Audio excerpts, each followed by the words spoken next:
Hello all of you. आज हम topic revise करने वाले हुए hire purchase and instalment sale transaction. तो पहले उसके कंसेप्ट के बारे में बात करते और कुछ टर्म से आपने फेमिलियर रहना चाहिए और स्टेप बाय स्टेप में आगे बढ़ते जाऊंगा। यहां पे एक पार्टी है परचेजर, उसने शोरूम गया और भाई उसने मारुति 800 परचेज किया।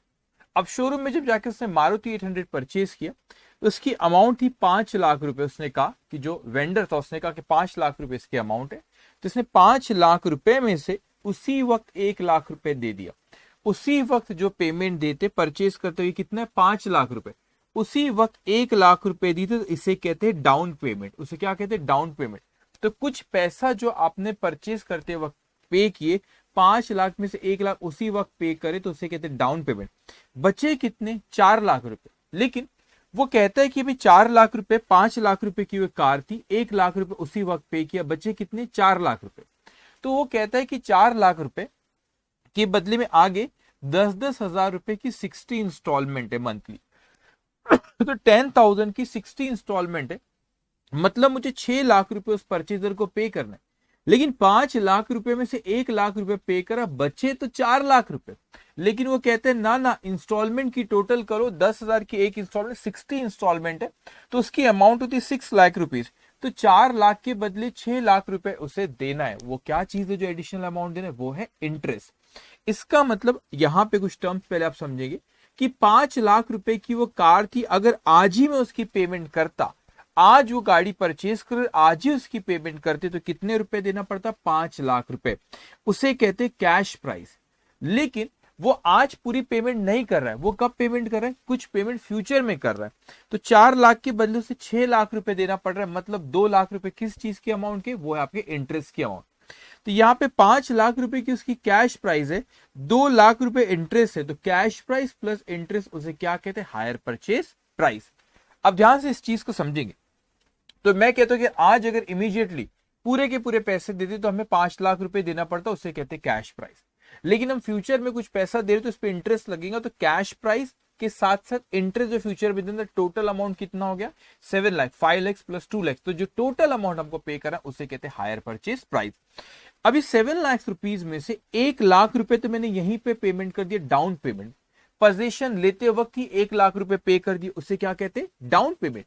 सो यहाँ पे 7 लाख रुपए में से 1 लाख उसी वक्त 1 लाख उसी वक्त पे कर दिए, डाउन पेमेंट। बचे कितने? 6 लाख।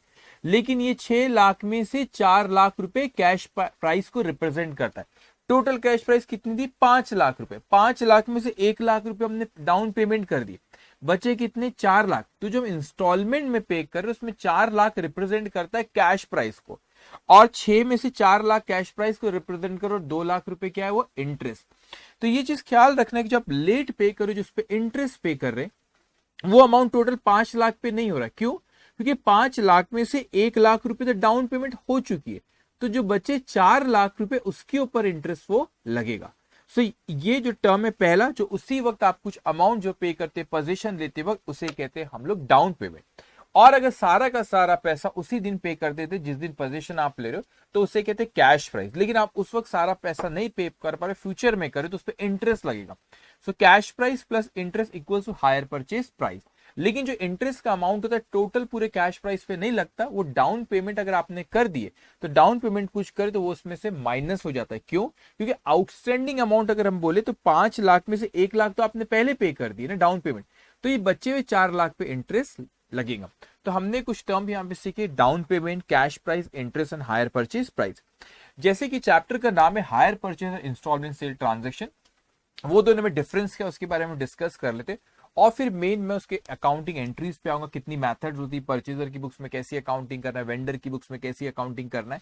और वहां पे हम ये भी देखेंगे कि जो इंटरेस्ट का कैलकुलेशन बच्चों को सबसे ज्यादा जो डिफिकल्ट जाता है कि इंटरेस्ट का कैलकुलेशन किस तरीके करें, अलग अलग सिचुएशन है, तो सारी सिचुएशन में डिस्कस करूंगा, और इंटरेस्ट का कैलकुलेशन किस तरीके से करा जाएगा वो भी हम लोग वहां पे डिस्कस करेंगे।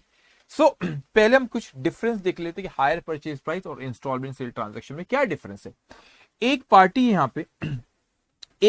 यहाँ पे वेंडर जो है, इस वेंडर ने गुड्स डिलीवर्ड किया। किसको गुड्स डिलीवर्ड किया? ये बायर था। अब ये परचेजर जो था उसको गुड्स डिलीवर्ड करा गया। तो हायर परचेज में गुड्स डिलीवर तो कर देते, लेकिन ओनरशिप किसके पास रहती? वो वेंडर के पास ही ओनरशिप रहती है। ओनरशिप किसके पास रहती है? वेंडर के पास ही ओनरशिप रहती है। तो यहां पे गुड्स डिलीवर तो हो गए, लेकिन ओनरशिप कब ट्रांसफर करी जाएंगी परचेजर को? जब वो आखिरी इंस्टॉलमेंट अपनी पे कर देगा। लास्ट हमने पोजीशन दे दिए, उसके पास पोजीशन है, परचेजर के पास पोजीशन है, लेकिन उसको ओनरशिप कब ट्रांसफर करी जाती है? हायर परचेज प्राइस में ओनरशिप उसको ट्रांसफर करी जाती है जब वो लास्ट इंस्टॉलमेंट पे कर देता है। बड़ी इंटरेस्टिंग सी बात है कि ओनरशिप लास्ट इंस्टॉलमेंट की बात पे ट्रांसफर करी जाती है।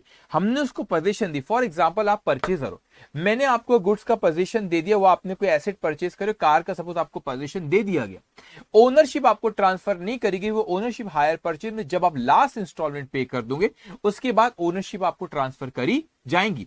लेकिन आप अपने बुक्स में उसको कैसे अपने बुक्स में उसको एज एन एसेट रिकॉर्ड कर लेते हो। अभी सोचने वाली बात है कि जब ओनरशिप ट्रांसफर ही नहीं हुई तो परचेजर अपनी बुक्स में उसको एज एन एसेट कैसे रिकॉर्ड कर सकता है? वो अपनी बुक्स में उसको एसेट कैसे रिकॉर्ड कर सकता है? So, do you remember the concept called substance over form? What's the reality here? Reality ये कि भाई पोजीशन दे दी, वो इंस्टॉलमेंट जब पूरी कर देंगे उसके ओनरशिप भी ट्रांसफर हो जाएंगी।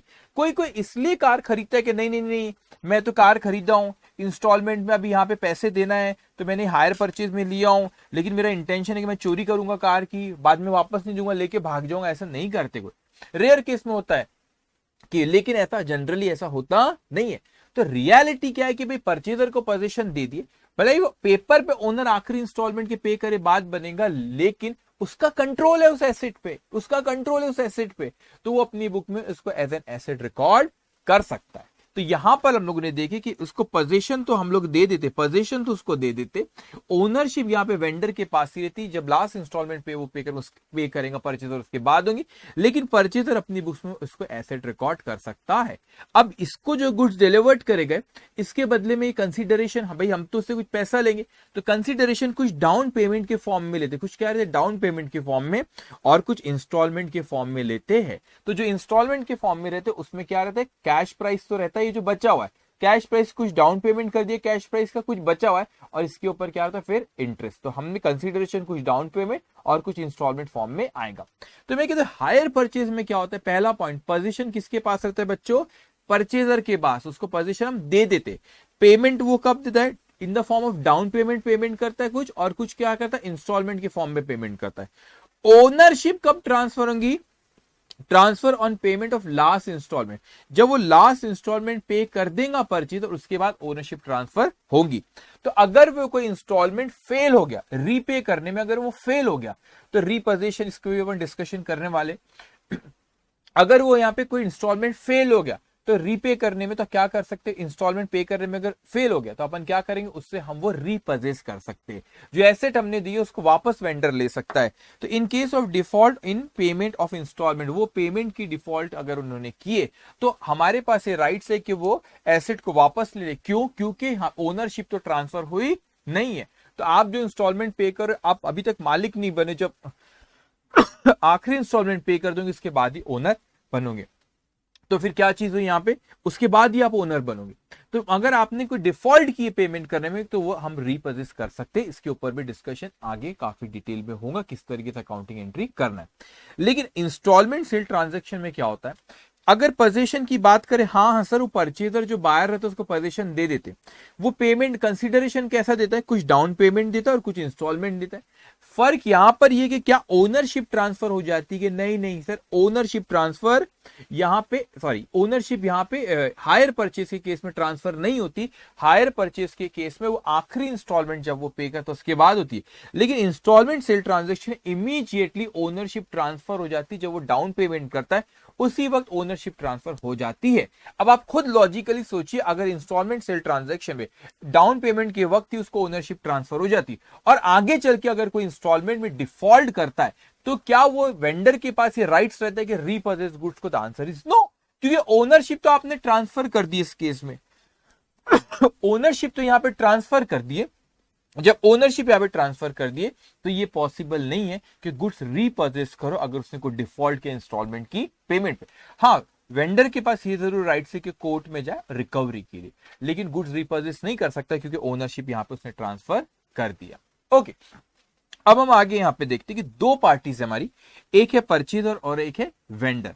अब ध्यान से सुनेंगे। तो परचेजर को अगर मैं सबसे पहले जो कैश प्राइस है, मैं कहता हूं सपोज मैं परचेजर हूं, आप वेंडर हो, मैंने आपसे कार खरीदा भाई, कार खरीदा, ये आ गई कार। एग्जाम्पल, ये मैंने जब आपसे कार खरीदा तो क्या मैं इस अपनी बुक्स में 5 लाख रुपए की थी कैश प्राइस, तो अपनी बुक्स में उसका एसेट रिकॉर्ड कर सकता हूं? हाँ, मैं एसेट इसको रिकॉर्ड कर सकता हूं, ये मेरे लिए कैपिटल एक्सपेंडिचर है, मैं उसको एसेट रिकॉर्ड अपनी बुक्स में करूंगा। लेकिन आप ये नहीं बोलोगे सेल ऑफ एसेट, क्यों? आप ये नहीं बोलोगे कि सेल ऑफ एसेट, क्यों नहीं बोलोगे? वो इसीलिए क्योंकि आपका बिजनेस है, आप वो गुड्स बेच रहे हो, तो आपके लिए रेवेन्यू है, तो आप अपने ट्रेडिंग अकाउंट के क्रेडिट में लिखोगे सेल। तो आपने गुड्स बेचे क्योंकि आपका बिजनेस है वो कार बेचना, तो वो आपके लिए रेवेन्यू रिसिप्ट है। तो आप कहां पे लिखोगे? आप ट्रेडिंग अकाउंट के क्रेडिट में सेल ऑफ गुड्स बोलेंगे। सर गुड्स का कार है, अरे आपके लिए तो गुड्स है ना भाई, आपका बिजनेस है, नेचर ऑफ बिजनेस वही, आप कार सेल कर रहे, मेरे लिए वो फिक्स एसेट है, तो मैं मेरी बुक्स में उसको एज एन एसेट रिकॉर्ड करूंगा और आप अपनी बुक्स में उसको सेल रिकॉर्ड करोगे ट्रेडिंग अकाउंट के क्रेडिट में। अब इंटरेस्ट की बात करें, जो मैं परचेजर हूं, मैंने इंस्टॉलमेंट पे लिया, तो मैं आपको इंटरेस्ट पे करूं, ये इंटरेस्ट मेरे लिए एक्सपेंसेस है, इट विल गो टू मेरे पीएनएल अकाउंट में जाएगा। लेकिन आपके लिए क्या इनकम है, तो ये आपके पीएनएल के क्रेडिट में, तो ये आपका यहां पे ये इनडायरेक्ट इनकम है, तो आप मेरे ये एक्सपेंस जो है इनडायरेक्ट एक्सपेंस, इनडायरेक्ट इनकम आपकी, तो मेरे लिए एक्सपेंस, आपके लिए इनकम। और जो इंस्टॉलमेंट होता है मैं पे कर रहा हूं, और आप इंस्टॉलमेंट क्या कर रहे हो? रिसीव्ड कर रहे हो, वेंडर रिसीव कर रहा है और परचेजर क्या कर रहा है? यहाँ पे कर रहा है। इस चीज को समझना, ये चैप्टर में ये बहुत इंपॉर्टेंट क्यों है कि हम लोग हर क्वेश्चन में बाइफरगेट कर सके कि सर जो पेमेंट हो रही है उसमें से कैश प्राइस कितना है, उसमें इंटरेस्ट कितना, हायर परचेज प्राइस कितना है। इनफैक्ट हर इंस्टॉलमेंट पे कितना आप लोगों का, हर इंस्टॉलमेंट पे जो दे रहे उसमें कितना इंटरेस्ट का कंपोनेंट है वो हमको पता लगा। ये क्यों इंपॉर्टेंट है कि हर इंस्टॉलमेंट पे मैं ये देखूंगा कितना इंटरेस्ट का अमाउंट है, कितना प्रिंसिपल अमाउंट है, कितना क्वेश्चन में कैश प्राइस है, कितना हायर परचेज प्राइस है। क्यों?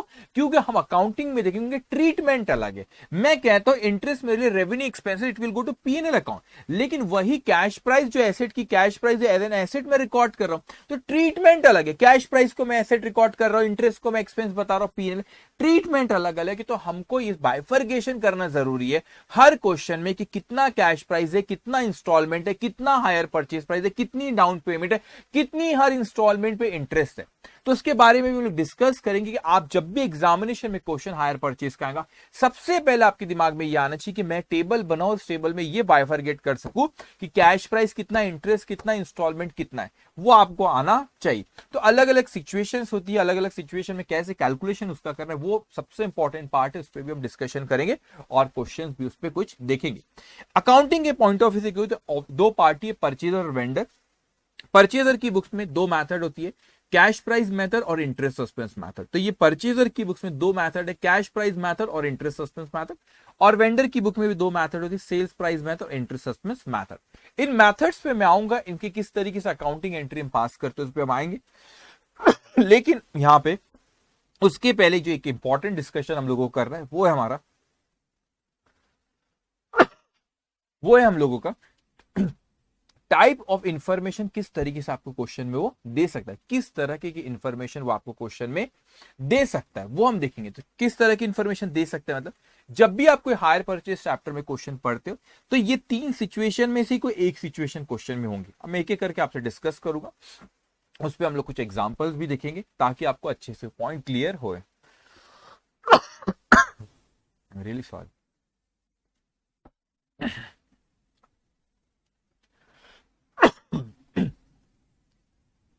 ओके, सो यहां पे पहला पॉइंट, आपको क्वेश्चन में उसने कैश प्राइस दिया और रेट ऑफ इंटरेस्ट दिया। मतलब क्वेश्चन में उसने हमको बताया कि कैश, देखो तीन चीज है, interest, cash price, hire purchase price.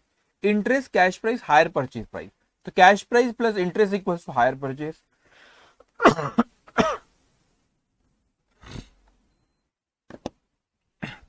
Cash price plus interest equals to hire purchase price. तो क्वेश्चन में क्या दिया, पहले उसने अपने को कैश प्राइस दिया और रेट ऑफ इंटरेस्ट दिया। कैश प्राइस दिया और रेट ऑफ इंटरेस्ट दिया, तो बड़ी यहां याद रखना, hire purchase price equals to cash price plus interest. Hire purchase price equals to cash price plus interest. मतलब क्वेश्चन में हमको यहां पे अगर उसने कैश प्राइस और रेट ऑफ इंटरेस्ट दिया तो हमको ये देखना पड़ेगा कि कैश प्राइस इस पे डाउन पेमेंट इतना आउटस्टैंडिंग है, इस पे इंटरेस्ट कैलकुलेट करेंगे और फिर देखते जाएंगे इंस्टॉलमेंट कितने ही होते जाएंगे। उस पे अपन देखेंगे किस तरह, एक एग्जांपल भी देखेंगे इस पे कि किस तरीके से अपने को कैलकुलेशन करना रहेगा। सेकेंड सिचुएशन अभी कहता है यहाँ पे कि कैश प्राइस दिया है क्वेश्चन में और हायर परचेज दिया। हायर परचेज प्राइस मतलब रेट ऑफ इंटरेस्ट नहीं दिया उसने। तो अगर मेरे को क्वेश्चन में कैश प्राइस, अगर मेरे को क्वेश्चन में कैश प्राइस और हायर परचेज प्राइस देता है तो डिफरेंस क्या होगा? कैश प्राइस क्वेश्चन में दिया, हायर परचेज प्राइस क्वेश्चन में, तो जो डिफरेंस है वो क्या होगा? हमारा इंटरेस्ट का होगा। डिफरेंस क्या होगा? इंटरेस्ट। तो hire purchase price minus cash price will be interest. अब वैसे तो देखा जाए तो सॉल्व जब करते हैं तो दो चीज होते हैं, एक सम ऑफ डिजिट मेथड मैं आपको सिखाऊंगा, सम ऑफ डिजिट मेथड, इसको प्रोग्रेशन मेथड भी कहते हैं। उससे आप ये इंटरेस्ट का, क्योंकि मुझे ये बाइफरगेट करना है कि higher purchase price minus cash price, that ये अमाउंट जो इंटरेस्ट का, ये टोटल इंटरेस्ट है। ये कौन सा इंटरेस्ट है? ये टोटल इंटरेस्ट है। लेकिन मुझे ये देखना है कि हर इंस्टॉलमेंट जो मैंने पे किया, हर इंस्टॉलमेंट जो मैंने पे किया उस पर कितना इंटरेस्ट पे किया वो मुझको देखना है। सो मैंने कहा कि हायर परचेज प्राइस मुझको दिया, कैश प्राइस क्वेश्चन में दिया हुआ है, तो मैंने दोनों का डिफरेंस जो इंटरेस्ट निकाला वो इंटरेस्ट को एक इंस्टॉलमेंट का नहीं है, वो टोटल इंटरेस्ट है उसके। तो मुझे बाइफरगेट करना है कि हर इंस्टॉलमेंट में कितना इंटरेस्ट हमने पे करे। तो यहां पे वो हर इंस्टॉलमेंट में कितना इंटरेस्ट पे करे, एक होता है आपको सम ऑफ डिजिट मेथड जिसको प्रोग्रेशन मेथड भी कहते हैं, उससे कैलकुलेट कर सकते, और एक होता है आईआरआर मेथड। वैसे देखा जाए तो ये sum of digit method approximate रहता है, एक्यूरेट नहीं रहता, आसपास अप्रोक्सीमेट रहता है, लेकिन आईआरआर एक्यूरेट रहता है। लेकिन इंस्टीट्यूट के जितने भी सजेस्टेड आंसर होते और इंस्टीट्यूट की जो स्टडी मटेरियल है, अभी लेटेस्ट स्टडी मटेरियल में एक क्वेश्चन सिर्फ समझाने उन्हें आईआरआर से किए, लेकिन आईआरआर आपने फाइनेंशियल मैनेजमेंट सब्जेक्ट में पढ़े, लेकिन आपको अकाउंट्स में आईआरआर से कैलकुलेट नहीं करें। इंस्टीट्यूट अपने सारे सजेस्टेड में जब भी इस तरह का कोई पॉइंट आता है तो वो सम ऑफ डिजिट मेथड से कैलकुलेट करते हैं। मतलब ये जो इंटरेस्ट है, ये टोटल इंटरेस्ट है, किस तरीके से ये जो इंटरेस्ट है, टोटल इंटरेस्ट है, किस तरीके से ये इंटरेस्ट को हम लोग हर इंस्टॉलमेंट में कितना इंटरेस्ट है वो कैसे पता लगाएंगे? सम ऑफ डिजिट मेथड से। इवन दो वो अप्रोक्सीमेट है, 100 एक्यूरेट नहीं है, एकदम 100% एक्यूरेट नहीं, आगे पीछे कुछ अमाउंट है, तो भी वो कंसीडर करेंगे, क्योंकि इंस्टीट्यूट अपने सजेस्टेड में वही देती है। और वो आपसे एक्सपेक्ट नहीं करते कि आप अकाउंट्स के पेपर में आईआरआर कैलकुलेट करते बैठो। ओके, इसीलिए अब यहां पे ख्याल रखेंगे कि ये जो आपने हायर परचेज प्राइस और कैश प्राइस क्वेश्चन में जो दोनों का जो डिफरेंस है वो टोटल इंटरेस्ट है। लेकिन जब आप बांटेंगे सम ऑफ डिजिट मेथड से भी मैं आपको सॉल्व करके भी बताता हूं, दो पॉसिबिलिटी होती है कि जो इंस्टॉलमेंट पे करे वो इक्वल है और इंस्टॉलमेंट जो पे करे वो इक्वल नहीं है। तो किस तरीके से डिस्ट्रीब्यूट करेंगे इस पे मैं डिस्कस अभी करूंगा, क्वेश्चन करेंगे इस पे, डोंट वरी। अब आती है आपकी थर्ड कैटेगरी जो इंस्टीट्यूट का फेवरेट है। क्या है फेवरेट भाई? कि higher purchase price of rate of interest दिया, मतलब हमको थर्ड पोजीशन में हायर परचेज प्राइस दिया, रेट ऑफ इंटरेस्ट दिया, हम लोगों को कैश प्राइस दिया नहीं है, हम लोगों को कैश प्राइस दिया नहीं है। तो कैसे निकालो भाई कैश प्राइस? एक रिवर्स कैलकुलेशन से उसको हम निकालते, एन्युटी मेथड से भी करते, लेकिन एक रिवर्स कैलकुलेशन से इंस्टीट्यूट करते, हमें भी वही करना। तो रिवर्स कैलकुलेशन से हम लोग कैश प्राइस निकाल सकते, उस पर भी मैं एक एग्जांपल अभी हम लोग लेंगे। तो जब भी आप हायर परचेज प्राइस का क्वेश्चन देखोगे, ये तीन सिचुएशन जो आपको यहाँ पे दिख रही है, ये तीनों सिचुएशंस में से कोई एक सिचुएशन होंगी। तो हम देखते हैं कि तीनों सिचुएशन में किस तरीके से हम लोगों को कैलकुलेट करना पड़ेगा कि भाई कैश प्राइस कितना है, इंटरेस्ट कितना है और इंस्टॉलमेंट कितना है। तो एक एक करके हमारा डिस्कशन यहाँ पे शुरू करते। सबसे पहले यहाँ पे ये वाला आपका कि कैश प्राइस और रेट ऑफ इंटरेस्ट आपको दिए, तो स्टेप बाय स्टेप आगे चलते जाएंगे। तो सबसे पहले यहाँ पे आपके नोट्स में ये आपका एग्जांपल यहाँ पे दिया हुआ है, ठीक है। Calculation when cash price and interest rate is given. यहाँ पे देखेंगे example, ABC limited purchase from XYZ Motors limited car costing ₹90,000। कितने की कार खरीदे भाई? 90,000 रुपए की कॉस्ट थी उसकी। On the hire purchase system payment was to be made ₹15,000 down. मतलब 90,000 रुपए में से डाउन पेमेंट कितनी कर देना है हमको? ये रहे 90,000 रुपए, ये कॉस्ट है, ये कैश प्राइस है, लिख दो यहाँ पे कैश प्राइस है। इसमें से आपने 15,000 रुपए डाउन पेमेंट कर दी, ये डाउन पेमेंट है। तो बचे कितने यहाँ पे? 90,000 माइनस 15,000, ये बचे 75,000। वो कहते थे reminder in 3 equal annual instalment payable together with interest. मतलब ये जो 75,000 है ये कैश प्राइस का एक हिस्सा है। कैश प्राइस 90,000 रुपए थी, 90,000 में से 15,000 रुपए डाउन पेमेंट करे, बचे कितने? 75,000। ये जो 75,000 है ये 3 इंस्टॉलमेंट में पे कर रहा है 25,000, 25,000, 25,000। बट वो कहता है टुगेदर विथ इंटरेस्ट, तो इसमें इंटरेस्ट क्या होगा? ऐड होगा। लेकिन इंटरेस्ट पे कित पे लगेगा, उस साल जो अमाउंट आउटस्टैंडिंग रहेगी उस पे क्या लगेगा बच्चों, इंटरेस्ट लगेगा। अब यहां पे देखते कैसे सॉल्व हुआ। शुरुआत में एट 0 पॉइंट मतलब एट स्टार्टिंग, जिस एट स्टार्टिंग मतलब जब उसमें पोजीशन हुआ उस तारीख को, तो 90,000 रुपए ओपनिंग बैलेंस था। अब ये 90,000 रुपए इंटरेस्ट पहले दिन तो कुछ नहीं लगेगा जब डाउन पेमेंट करेंगे, क्योंकि उसी दिन तो खरीदना, अभी टाइम पीरियड, जब टाइम जाएगा उसके बाद इंटरेस्ट लगेगा, तो पहला दिन ही है। तो ये टोटल 90,000, उसमें से उसने ये 15,000 रुपए पे किया, डाउन पेमेंट है 15,000, तो बचा कितना, 75,000।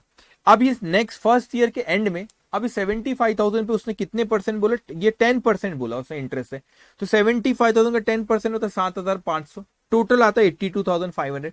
अब ये मैंने आपको कहा जो कैश प्राइस का जो बचा हुआ अमाउंट था 75, उसको इक्वली बोला टुगेदर विथ इंटरेस्ट, तो ये 25 25 25 तो पे करेंगे, लेकिन आपका पहले साल की 3 इंस्टॉलमेंट में, लेकिन यहाँ पे पहले साल का इंटरेस्ट कितना, 7,500, तो ये 25,000 प्लस ये 7,500 टोटल हुआ आपका 32,500 पहली इंस्टॉलमेंट। तो आपने 82,500 में से 32,500 पे कर, तो बचा कितना आपका 50,000। नेक्स्ट ईयर 50,000 आउटस्टैंडिंग रहा, उसका 10% 5,000, टोटल हुआ 55,000। अब इस साल का इंटरेस्ट जो 5,000 है वो सेकेंड ईयर की इंस्टॉलमेंट में आ गया 5,000, टोटल 25 और 5 कितना हो गया 30,000। अब 55,000 में से 30 पे करे, बचा कितना 25। फिर थर्ड ईयर आउटस्टैंडिंग आपका 25 रहा, उसका 10% 2,500, तो टोटल हुआ 27,500। अब ये 25,000 और इस साल का इंटरेस्ट 2,500, तो ये टोटल 27,500, थर्ड इंस्टॉलमेंट पे करके कितना हो गया 0। तो ये बड़ा सिंपल होता है कि जिसमें आपको कैश प्राइस दी हुई, उसमें रेट ऑफ इंटरेस्ट दिया हुआ और आप उसको कैलकुलेट करते जा रहे हो। अब ये सेकंड केस यहां पे जैसे मैंने आपसे कहा कि आपको क्वेश्चन में कैश प्राइस दिया और हायर परचेज प्राइस दिया, तो कैश प्राइस और हायर परचेज प्राइस का डिफरेंस जो होता है वो इंटरेस्ट का अमाउंट होता है, तो उसको किस तरीके से बांटना, तो आपने ये क्वेश्चन में देखना एग्जामिनेशन में कि अगर, वैसे इंस्टीट्यूट का फेवरेट ये वाला है रिवर्स कैलकुलेशन में सिखाता हूं, डोंट वरी। तो यहां पर अपने को ये देखना रहेगा कि भाई कैश प्राइस और हायर परचेज प्राइस में जो डिफरेंस है वो इंटरेस्ट है, लेकिन मुझे देखना है कि हर इंस्टॉलमेंट में इंटरेस्ट का कंपोनेंट कितना है, कितना इंटरेस्ट हर इंस्टॉलमेंट में, कितना इंटरेस्ट वाला पार्ट है। सो आपको ये देखना पड़ेगा कि जो इंस्टॉलमेंट पे करे वो इक्वल है कि नहीं है।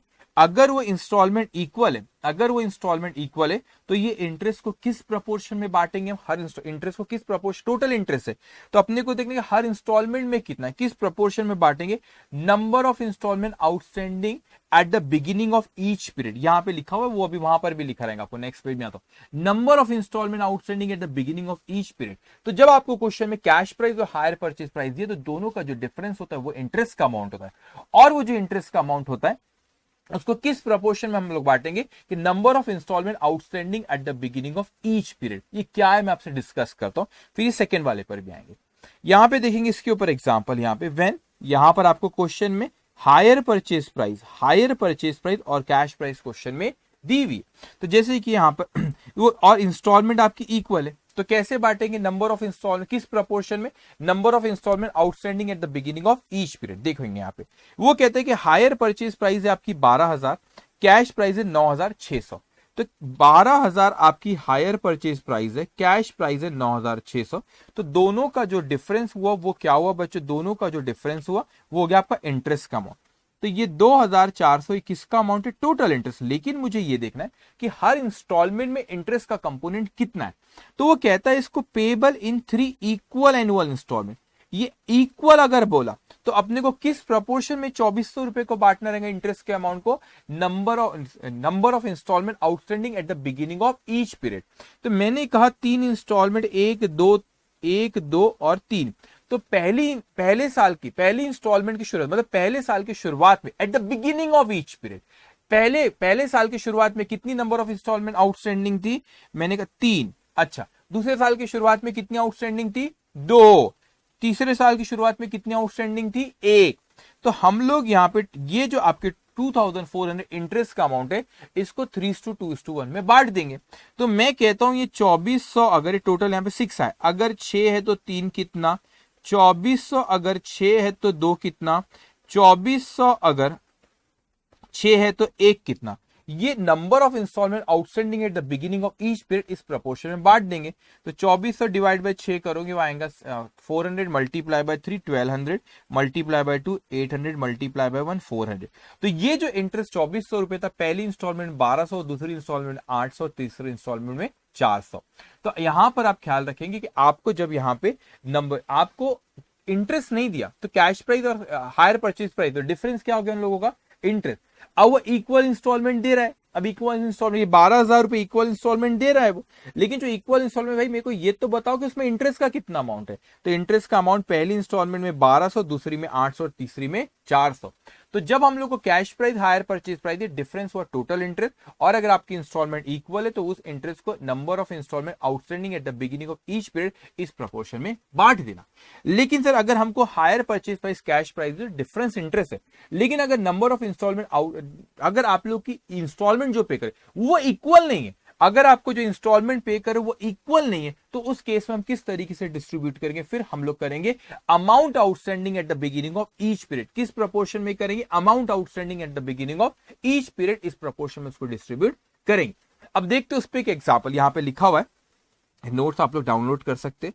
अमाउंट जब इक्वल नहीं है तो amount outstanding at the beginning of each period, जब अगर इक्वल नहीं तो कैसे बांटेंगे? Amount outstanding at the beginning of each period. So यहां पे वो कहता है भाई, यहां पे सेकंड इसमें ओके, तो यहां पे एग्जांपल कैश प्राइस है 7,200, हायर परचेज प्राइस है आपकी 9,000, पेबल 3,600 की इंस्टॉलमेंट, दूसरी इंस्टॉलमेंट 3,000 और तीसरी इंस्टॉलमेंट 2,400। अगर आप टोटल करोगे तो हायर परचेज प्राइस आपका 9,000 है, तो पे करे 3,600 प्लस 3,000 प्लस 2,400, तो टोटल आ गए 9,000। तो हायर परचेज प्राइस को उस तरीके से आप पे कर रहे हो, मगर क्या वो इंस्टॉलमेंट जो पे कर रहे हो इक्वल इंस्टॉलमेंट? नहीं सर, इक्वल इंस्टॉलमेंट नहीं है। तो यहां पर भी इंटरेस्ट अगर मैं निकालू, इंटरेस्ट आपका कितना आ रहा है? यहां पर higher purchase price minus cash price वो होगा हमारा इंटरेस्ट। तो यहाँ पे हायर परचेज प्राइस कितनी? 9,000 रुपए। कैश प्राइस कितना दिया हमें क्वेश्चन में? 7,200। तो दोनों का जो डिफरेंस आएगा 1,800 वो इंटरेस्ट है, लेकिन ये उस इंस्टॉलमेंट में कितना इंटरेस्ट का अमाउंट है? तो इंटरेस्ट का अमाउंट जो है, अगर यहाँ पे आपके इंस्टॉलमेंट इक्वल नहीं है तो इस 1,800 को बांटेंगे amount outstanding at the beginning of each installment. तो यहां पर देखेंगे at the beginning of each, यहां पर अगर at the beginning of each period, तो यहां पर आप देखेंगे पहले साल में 9,000 था हायर परचेज प्राइस, तो यहाँ 9,000 आउटस्टैंडिंग था शुरुआत में, फिर आपने 3,600 पहली इंस्टॉलमेंट पे कर, तो बचा कितना? 5,400। फिर यहाँ पे आउटस्टैंडिंग था 5,400, फिर सेकंड इंस्टॉलमेंट 3,000 पे करे तो बचा कितना? 2,400। फिर ये 2,400 आउटस्टैंडिंग था, 2,400 पे करते 0। मगर इसका मतलब ये जो 1,800 है आपको इस प्रपोर्शन में बांटना है, amount outstanding at the beginning of each period. तो ये 1,800 यहाँ पे टोटल है 16,800। तो अगर ये 1,800 अगर 16,800 है तो 9,000 कितना उस प्रोपोर्शन में बांटेंगे? 1,800 अगर ये 16,800 है तो ये 5,400 कितना? 1,800 अगर 16,800 है, 16,800 है तो ये 2,400 कितना? इस प्रोपोर्शन में हमने इंटरेस्ट को amount outstanding at the beginning of each installment इस प्रोपोर्शन में बांटे। ये दो चीज हमने देखे कि आपका एक अमाउंट इक्वल और एक इसमें इक्वल नहीं। तो जब अमाउंट इक्वल है so instalment outstanding at the beginning, number of instalment outstanding at the beginning of each period, और अगर वो इंस्टॉलमेंट इक्वल नहीं तो amount outstanding at the beginning of each period. ये चीज ख्याल रखना, ये सम ऑफ डिजिट मेथड ये अप्रोक्सीमेट बताती, एक्यूरेट नहीं बताती, लेकिन आईआरआर मेथड बताती है, लेकिन आपको अकाउंट्स में करना नहीं है। सजेस्टेड में भी सम ऑफ डिजिट मेथड से ही करता, इसी तरीके से आपको कैलकुलेट करना रहेगा। ये क्यों इंपॉर्टेंट है कि हमें फाइंड आउट करें कि हर ट्रांजैक्शन में कितना, हर इंस्टॉलमेंट में कितना इंटरेस्ट का कंपोनेंट है, कितना कैश प्राइस है, कितनी इंस्टॉल, इसीलिए ये ट्रीटमेंट अलग है। इंटरेस्ट पीनल, अभी इंटरेस्ट पे मैं आऊंगा थोड़ी देर में, इंटरेस्ट पीनल अकाउंट में जा रहा है। आपका कैश प्राइस जो आपने परचेज करे वो कहां पे जा रहा है? आप एसेट उसको लिखे, तो ट्रीटमेंट अलग है। तो ये बाइफरगेट करना हमारे लिए सबसे इंपॉर्टेंट है, उसके बाद ही क्वेश्चन आप स्टार्ट कर पाओगे। सबसे पहली स्टेप तो यही है आपकी। अब उसके बाद हम आते आगे कि अपने को क्वेश्चन में यहां पे थर्ड केस जो है ओके, थर्ड केस जो है यहाँ पे किधर गया? हाँ, ये जो थर्ड केस है मैं यहाँ पे आ रहा हूं कि मुझे हायर परचेज प्राइस दिया और रेट ऑफ इंटरेस्ट दिया, कैश प्राइस क्वेश्चन में नहीं दिया। तो किस तरीके से कैश प्राइस हम लोग कैलकुलेट करेंगे, ध्यान से सुनेंगे। अब देखो यहाँ पे अगर नॉर्मली जब आप कैलकुलेट करते हो तो किस तरीके से कैलकुलेट होता है कि मैं कहता हूं opening plus interest equals to total minus उसमें मैं इंस्टॉलमेंट पे करता हूं और फिर उसकी इक्वल्स टू क्लोजिंग बैलेंस आता है मेरा, फिर क्लोजिंग बैलेंस नेक्स्ट ईयर का ओपनिंग, फिर उस पे इंटरेस्ट, वो टोटल करते दोनों को, फिर इंस्टॉलमेंट माइनस करते हैं, फिर क्लोजिंग बैलेंस। ये नॉर्मल तरीका होता है। लेकिन क्या हो रहा है कि मुझे अब क्वेश्चन में कैश प्राइस पता नहीं। जब क्वेश्चन में मुझे कैश प्राइस ही पता नहीं है तो कैश प्राइस होती क्या चीज है?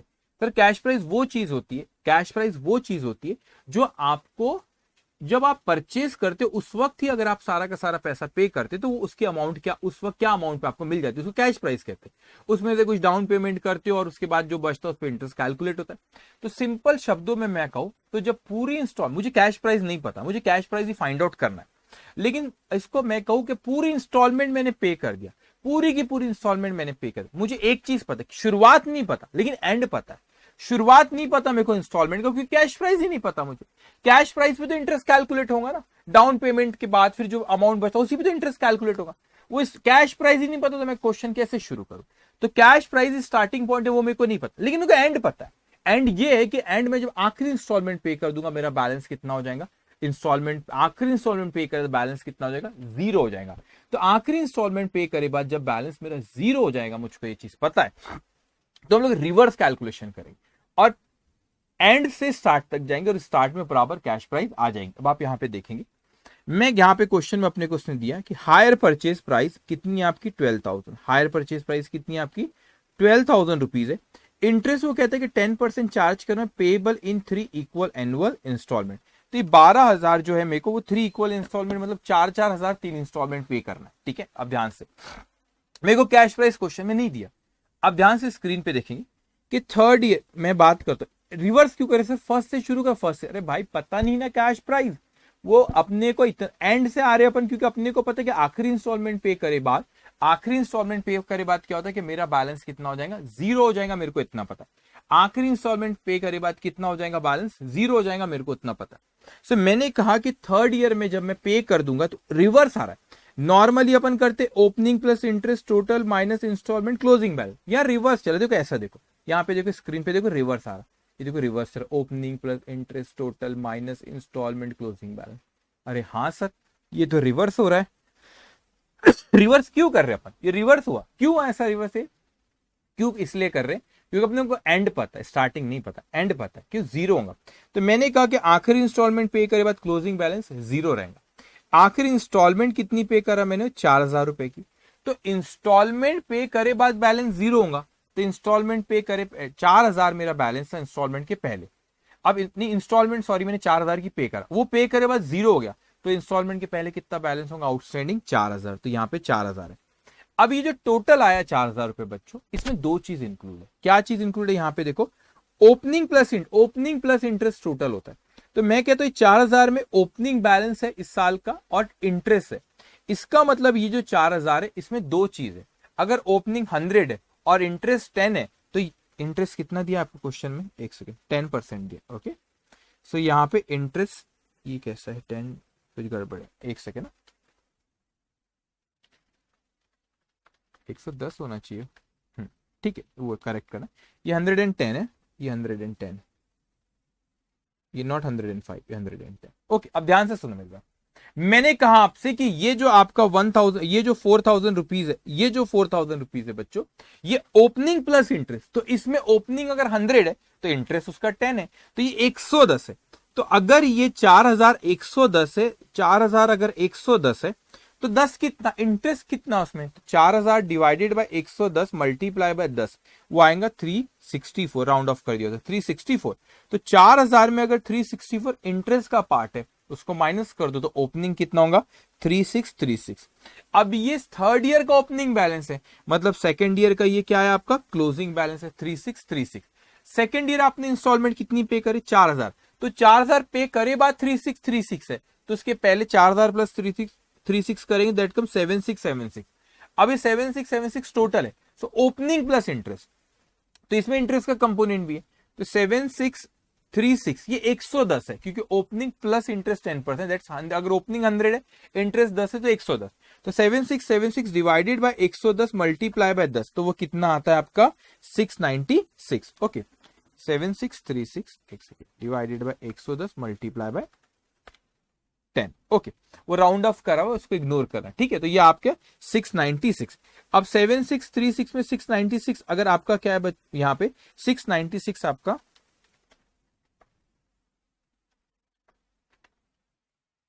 7636 माइनस 696।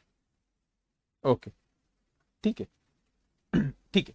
तो यहां पे 7636 जो वो आपका कितना 110 है, वो अगर 110 है तो 10 कितना, और राउंड ऑफ 1-2 रुपए का कुछ डिफरेंस आ रहा है उसको इग्नोर करना, ठीक है। तो मैंने कहा आपको 7636 ये 110 है, डिवाइड बाय 110 मल्टीप्लाई बाय 10 तो 696। अब आपने यहाँ पे 7636 ओके माइनस 696 तो वो आ रहा है 6940 आ रहा है, ठीक है, 2-4 रुपए आगे पीछे लिखा हुआ, इट्स ओके। तो यहाँ पे मैंने कहा ये आपका ओपनिंग बैलेंस आ गया, उसमें से इंटरेस्ट हटा है।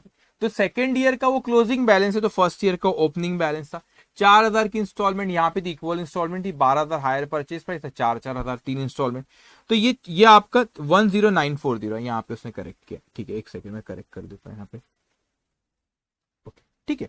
सो यहाँ पे 10,940, अभी 10,940 जो है 110 है, तो 10 कितना होगा, वो आ रहा है आपका 996, ओके, ठीक है, 996। तो यहां पर 10940 माइनस 996 को दैट 9944, तो ये आपका आ गया बच्चों, क्या ऐसा आ गया 9944 हो गया आपका कैश प्राइस।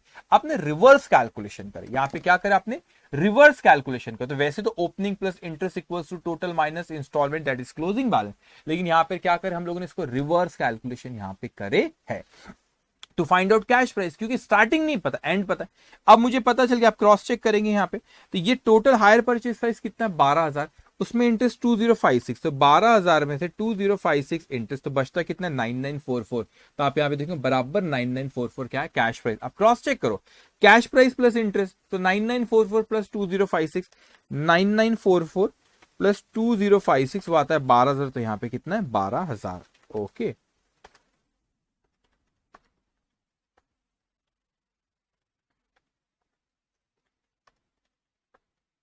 ओके, तो इस तरीके से कैलकुलेशन हम करेंगे। तो आपको ये जरूर देखना पड़ेगा वहां पे क्वेश्चन में बच्चों कि जब आपको एग्जामिनेशन में क्वेश्चन आएंगे तो तीनों में से कौन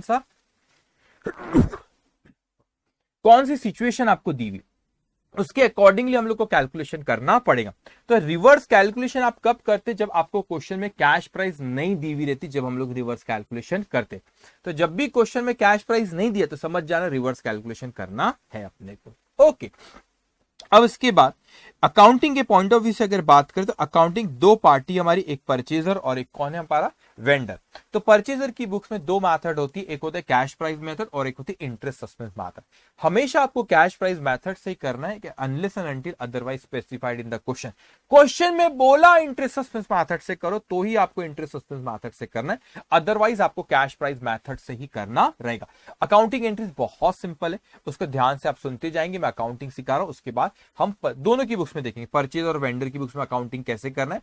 उसके बाद में रीपोजिशन एक बड़ा इंपॉर्टेंट कंसेप्ट है, वो रीपोजिशन के बारे में भी हम लोग बात करेंगे, उसके बाद फिर हम लोग क्वेश्चंस देखेंगे। तो यहाँ पे कैश प्राइस मेथड पहले हम किसकी बुक्स में अकाउंटिंग करें, परचेजर की बुक्स में अकाउंटिंग कर रहे हैं। तो सबसे पहले यहाँ पे at the time of entering into the agreement, जब अग्रीमेंट में एंटर, अब मैं सपोज परचेजर हूं, मैंने बोला मैंने एसेट परचेज किया, तो मैंने एंट्री पास की asset account debit to vendor account. ये एसेट किस पे रिकॉर्ड हुई है, कैश प्राइस पे। ये एसेट किस पे रिकॉर्ड हुई है, कैश प्राइस पे ये एसेट रिकॉर्ड हुई है। फिर मैंने कहा वहां पे कि भाई डाउन पेमेंट दिया, मैं परचेज डाउन पेमेंट दिया, तो मेरी बुक्स में अकाउंटिंग हो रही, मैंने वेंडर को पे किया तो एंट्री पास हुई vendor account debit to cash और bank account, vendor account debited to cash और बैंक अकाउंट। फिर यहाँ पे at the end of the year क्या हुआ, आपकी इंटरेस्ट का जो अमाउंट है उस साल का इंटरेस्ट की ड्यू की एंट्री पास होंगी। तो इंटरेस्ट जो है बच्चों, इंटरेस्ट क्या है मेरे लिए एक्सपेंस है, तो मैंने entry increase in expense debit, तो इंटरेस्ट अकाउंट डेबिट मुझे देना है, किसको देना है, वेंडर को, to vendor account increase in liability. फिर मैंने at the end of the year मैं इंस्टॉलमेंट पे करूंगा, तो वेंडर अकाउंट डेबिट, मेरे पास से पैसा गया तो कैश और बैंक अकाउंट। अब ऐसे तो मैंने मेरी बुक्स में लिख लिया, इवन दो मालिक नहीं बना, सब्सटेंस ओवर फॉर्म, तो यहां पर मैं डेप्रीसिएशन लगाऊंगा, एसेट इस अमाउंट पे डेप्रीसिएशन होगी, तो depreciation account debit to asset account. और जो आपकी दो चीज यहाँ पे, ये डेप्रीसिएशन और जो इंटरेस्ट है वो रेवेन्यू नेचर के, it will transfer to PNL account. तो एंट्री पास आप करेंगे profit and loss account debit to interest account, profit and loss account debit to depreciation account. बड़ी सिंपल अकाउंटिंग है, कैश प्राइस मेथड नॉर्मली जो करा जाता है उसी तरीके से अकाउंटिंग एंट्री उसने यहाँ इस मेथड में भी है। अब परचेजर की बुक्स में यहाँ पे कि जो मैंने एसेट परचेज की, उस एसेट साइड में बताऊंगा एसेट हायर परचेज, और वो मेरी एसेट है, वेंडर को पे करना है, तो हायर परचेज क्रेडिटर वो लायबिलिटी साइड में शो करेंगे। अब सेकंड मेथड होती है वो हमारी सेकंड मेथड जो आपकी इंटरेस्ट सस्पेंस मेथड। अब ध्यान से सुनिए, पहली चीज तो वही कि मैंने यहाँ पे जब परचेज करा तो मैंने उसको कैश प्राइस पे रिकॉर्ड करा। किस पे रिकॉर्ड करा? कैश प्राइस पे। सो एंट्री पास हुई मेरी asset account debit to hire vendor account. लेकिन इस मेथड में ये नई चीज है जो मैं आपसे हाईलाइट कर रहा हूं कि आप टोटल इंटरेस्ट की एंट्री पास करते हो। तो वैसे तो पिछली मेथड में आप interest account debit to hire vendor हर साल एंट्री पास होती है, इंटरेस्ट की ड्यू की entry at the end of year, जब भी इंस्टॉलमेंट पे करते हैं उसके पहले। लेकिन यहां पे क्या हो रहा है कि एंट्री पास करते हैं हम लोग hire purchase interest suspense account debit to hire vendor account. ये टोटल जो इंटरेस्ट का अमाउंट है उससे इसको आपने यहां पे उससे इसको यहां पे डेबिट करें। अब इसका कनेक्शन देखना कि मैं दूसरी एंट्री से कनेक्ट करूंगा, सिंपल है, डोंट वरी। तो जो टोटल इंटरेस्ट का अमाउंट है उससे मैंने एंट्री पास किया hire purchase interest suspense account debit to hire vendor account. अब इसका कनेक्ट हम लोग करेंगे, 2 मिनट पेशेंस रखना। फिर यहां पे मैंने वेंडर को पेमेंट करा, down payment to hire vendor account debit to cash और बैंक अकाउंट। अब समझना क्या, जब मेरा वो पीरियड खत्म होता है, मैं इंटरेस्ट की ड्यू की एंट्री पास करता हूं, तो मैं एंट्री पास करता हूं इंटरेस्ट अकाउंट डेबिट, मगर यहां पे टू हायर वेंडर नहीं कर सकता। क्यों नहीं कर सकता सर? क्योंकि हायर वेंडर अकाउंट जो है वो तो पहले ही पूरे इंटरेस्ट के अमाउंट से क्रेडिट हो चुका है, पूरे इंटरेस्ट के अमाउंट से क्रेडिट हो चुका है। तो यहां पर मैंने इंटरेस्ट तो ये उसी साल का है, उसी पीरियड का है, तो interest account debit to hire vendor नहीं करना। हायर वेंडर को फुल अमाउंट से आप पहले ही क्रेडिट कर चुके। तो ये फुल इंटरेस्ट अमाउंट, सपोज यहां पे 10,000 रुपए का टोटल इंटरेस्ट है और उस साल का इंटरेस्ट लेकिन 2,000 था, तो आपने यहां 2,000 से क्रेडिट करे, 2,000 से क्रेडिट करे, तो 10,000 से इस अकाउंट का डेबिट करे, 2,000 से आप उस इंटरेस्ट सस्पेंस अकाउंट को क्रेडिट करे, तो बैलेंस उसमें 8,000 है। उसको शो कैसे करेंगे मैं बताऊंगा आपको फाइनेंशियल स्टेटमेंट में। लेकिन यहां पे क्या होता है कि पहले आप फुल अमाउंट से इंटरेस्ट सस्पेंस अकाउंट को कर देते और बाद में उस साल का जो इंटरेस्ट है आप इंटरेस्ट सस्पेंस को क्रेडिट करते जाते हो। फिर सेकंड ईयर फिर इंटरेस्ट सस्पेंस को क्रेडिट करोगे, थर्ड ईयर फिर करोगे, तो जब आप पूरी इंस्टॉलमेंट पे कर दोगे तो इंटरेस्ट सस्पेंस अकाउंट आपका क्लोज हो जाएगा। इंटरेस्ट सस्पेंस अकाउंट आपका क्या होगा बच्चों? क्लोज हो जाएगा वहां पे। ओके, सो यहां पे इसको फाइनेंशियल स्टेटमेंट में कैसे शो करेंगे मैं आपको बताता हूं। अब उसके बाद आपने इंस्टॉलमेंट पे कर, तो आपने एंट्री पास करे hire vendor account debited to cash और बैंक अकाउंट। डेप्रिसिएशन चार्ज होंगे तो depreciation account debited to asset account. वही इंटरेस्ट का जो इसका जो बैलेंस है आपका वो पीएनएल में जाएगा, तो PNL account debit to interest. उसी तरह डेप्रिसिएशन का balance PNL account debit to depreciation account. एक और चीज बच्चों के दिमाग में आ सकती है कि सर ऐसा क्यों करते हैं आप, क्यों फुल अमाउंट से यहाँ पे ऐसा इंटरेस्ट सस्पेंस क्रिएट कर हायर वेंडर को करें? इसीलिए देखो प्रॉफिट पे कोई फर्क नहीं पड़ रहा, पीएनएल में मेरा जो उस साल का इंटरेस्ट है वही जा रहा है, बस फाइनेंशियल स्टेटमेंट में शो ऐसा कर रहा हूं। क्यों कर रहा हूं? क्योंकि जब मैं फुल अमाउंट इंटरेस्ट का बताता हूं, interest suspense account full amount बताता है इंटरेस्ट का, लेकिन जैसे जैसे इंस्टॉलमेंट पे करते हो उसमें जो इंटरेस्ट का कंपोनेंट है आप इंटरेस्ट सस्पेंस अकाउंट को यहाँ पे क्रेडिट करते हो, तो इंटरेस्ट सस्पेंस अकाउंट का बैलेंस नीचे कम होते जाता है। और जब सारी इंस्टॉलमेंट पे कर देते हो उसका बैलेंस कितना हो जाता है? 0। लेकिन हर साल हमको ये पता रहता है जब फाइनेंशियल स्टेटमेंट देखते कि हर साल ये पता था कि फ्यूचर में कितना इंटरेस्ट अभी अपने को यहाँ पे करना है, फ्यूचर में कितना इंटरेस्ट पे करते हो। यूजर्स ऑफ फाइनेंशियल स्टेटमेंट को इंफॉर्मेशन मिलती है कि हायर परचेज पे एसेट परचेज करी गई, इस साल का इंटरेस्ट पीएनएल में, लेकिन इंटरेस्ट सस्पेंस ये बताता है कि फ्यूचर में कितना इंटरेस्ट पे करना है। तो आपने वेंडर अकाउंट को भी तो फुल इंटरेस्ट से क्रेडिट कर दी, तो कोई बात नहीं, आप वेंडर अकाउंट को फुल इंटरेस्ट से क्रेडिट कर, यहां जब इंटरेस्ट की एंट्री पास हुई तो इंटरेस्ट टू वेंडर कर ही नहीं रहा, आपने कर दिया उसको। लेकिन मैं फाइनेंशियल स्टेटमेंट में इसको शो कैसे करूंगा यहां पर आगे बताया हुआ कहीं, लेकिन मैं आपको अभी बता दो। फाइनेंशियल स्टेटमेंट हायर वेंडर में लायबिलिटी साइड में बताऊंगा और उसमें से ये इंटरेस्ट सस्पेंस अकाउंट का जो बैलेंस रहेगा वो माइनस करके, इतना डिटेल में नहीं आएगा आपको, लेकिन मैं नॉलेज के लिए कह रहा हूं कि आपको वेंडर अकाउंट को मैं लायबिलिटी साइड में बताऊंगा, मुझे पे करना है और उसमें से मैं माइनस करूंगा। क्या चीज में उसमें से माइनस करूंगा? Interest, hire purchase interest suspense account, उसमें से क्या करूंगा बच्चों में? माइनस करके नेट अमाउंट बाहर बताऊंगा। तो बात एक ही है, जो अमाउंट जो बाहर आएगा कैश प्राइस मेथड में वेंडर का बैलेंस उतना ही दिखता है, नॉलेज के लिए बता रहा हूं आपको। लेकिन information users of financial statement को यहाँ पे पता रहती है इतना फ्यूचर में इंटरेस्ट इस पे करना है, इतना वेंडर है, इतना वेंडर का बैलेंस इतना फ्यूचर में पे करना है, इतना आज की पोजीशन जो बाहर जो अमाउंट होगा आज की पोजीशन में इतना आउटस्टैंडिंग है। बस इतना डिफरेंस रहता है इंटरेस्ट सस्पेंस मेथड में, अदरवाइज जो कैश प्राइस में वही यहाँ पे हो रहा है। अब वेंडर की बुक्स में अगर हम लोग बात करें यहाँ पे, तो वेंडर की बुक्स में भी 2 मेथड होती है, एक कौन सी होती है? सेल्स प्राइस मेथड, और दूसरी होती है आपकी इंटरेस्ट सस्पेंस मेथड। तो पहले हम लोग बात करते कौन सी मेथड की बात करते? पहले हम लोग बात करते यहाँ पे सेल्स प्राइस मेथड की पहले हम लोग बात करते। पहले हम लोग किसके बारे में बात करेंगे? सेल्स प्राइस मेथड के बारे में बात करेंगे, ध्यान से सुनेंगे। तो ये हमसे कहते हैं कि व्हेन गुड्स आर सोल्ड, अब आपने वेंडर के पॉइंट ऑफ व्यू सोचना, when goods are sold and delivered under hire purchase, are sold and delivered, okay.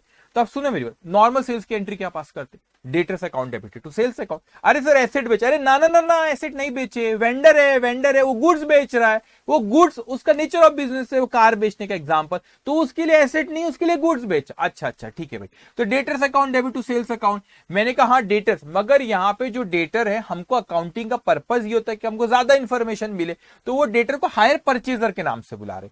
तो मैंने कहा hire purchaser account debit to sales account. Sales भी मैं चाहता हूं कि मैं बाइफरगेट करूं कि हायर परचेज सेल है, तो हायर परचेज सेल्स अकाउंट, वही एंट्री डेटर टू सेल्स, नाम बदले, hire purchaser account debit to hire purchase sales account. अब क्या हुआ, मुझे यहाँ पे डाउन पेमेंट मिली, तो bank account debit to hire purchaser ने पे किया, तो टू हायर परचेजर अकाउंट।